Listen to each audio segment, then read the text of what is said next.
എൻ്റെ മുസ്ലിം കുടുംബത്തോട് ദയവ് ചെയ്ത് നിങ്ങൾ പുതിയാപ്പിളിയും പുതന്നെയും ഫോട്ടോ എടുത്തോ, അതിനൊന്നും കുഴപ്പമില്ല. നാട്ടുകാരെ മുമ്പിൽ വന്നിട്ട് സ്റ്റേജ് കയറ്റി ചെയ്യല്ലേ. നാട്ടുകാർക്ക് കാണിച്ചു കൊടുക്കാനുള്ളതല്ല നിങ്ങളുടെ മോൾ. നിങ്ങളുടെ പുതിയാപ്പിളക്കുള്ളതാ. നിങ്ങൾ കുടുംബക്കാർ, വേണ്ടപ്പെട്ട ആളുകൾ, നിങ്ങൾ ഏതെങ്കിലും റൂമിലോ ചെറിയൊരു ഹാളോ എന്തെങ്കിലും നിങ്ങളെടുത്തോ, ഒന്നും കുഴപ്പമില്ല. നിങ്ങൾ വലിയൊരു സ്റ്റേജിൽ കൊണ്ടുവന്ന് നിർത്തിയിട്ട് പുതിയണ്ണും ചാടണം, പുതിയാപ്പിളയും ചാടണം. പിന്നെ ക്യാമറാമാൻമാർ പറയും അങ്ങോട്ട് തിരി, കിസ് ചെയ്യ്, ഹഗ് ചെയ്യ്, അങ്ങോട്ടൊക്കെ ഇങ്ങോട്ടെടുക്ക്, ഇതൊക്കെ ഇവർ ചെയ്യും വേണം. നാട്ടുകാരെ മുഴുവനും കണ്ടിങ്ങനെ ഇരിക്കുക. എന്ത് പച്ച ഹറാം.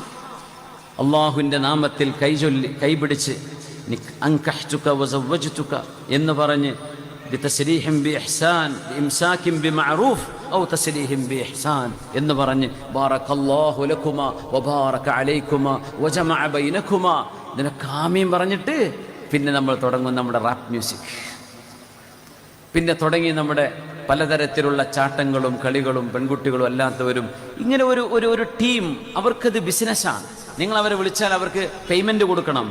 അവർ പല നൃത്തങ്ങളും ചെയ്യും, നൃത്തം ചെയ്യിപ്പിക്കും. പുതിയാപ്പിളിയും പുതിയനും ഒക്കെ നൃത്തം ചെയ്യേണ്ടി വരും. ഇത് നിങ്ങൾ പേയ്മെൻറ്റും കൊടുക്കുക. ഉറക്ക മ്യൂസിക് വെച്ച് പാതിരാത്രി. പുതിയന് നിസ്കാരമുണ്ടോ? പുതിയനിൻ്റെ കൂടുതലൊക്കെ ഒന്ന് മേക്കപ്പ് പോവും. പിന്നെ എങ്ങനെ നിസ്കരിക്കുക? മേക്കപ്പ് ഇട്ട് രാവിലെ തുടങ്ങിയ വൈകുന്നേരം മേക്കപ്പ് തീരുന്നത്. അതിൻ്റെ ഇടയ്ക്ക് എത്ര നിസ്കാരമുണ്ട്? വല്ലതും ചെയ്യാറുണ്ടോ? കൂടുള്ളവർ നിസ്കരിക്കോ? വീട്ടിലെ ഉമ്മ വാപ്പാക്ക് നിസ്കാരമുണ്ടോ? കുട്ടികൾക്ക് നിസ്കാരമുണ്ടോ? എന്തൊക്കെ ഹറാമുകൾ അവിടെ നടക്കും. ഇതൊക്കെ നമ്മൾ ചെയ്തു കൂട്ടിയിട്ട് നമ്മൾ അള്ളാഹുവിന്റെ റസൂലിന്റെ ആൾക്കാരാ, നമുക്ക് മൗലിദൊക്കെ ഭയങ്കര സംഭവം, നമ്മൾ ഉറൂസിന്റെ ആൾക്കാരാ. അത് പറ്റൂല. ഇത് ചെയ്യാൻ പാടില്ലാത്ത വിഷയമാണ്.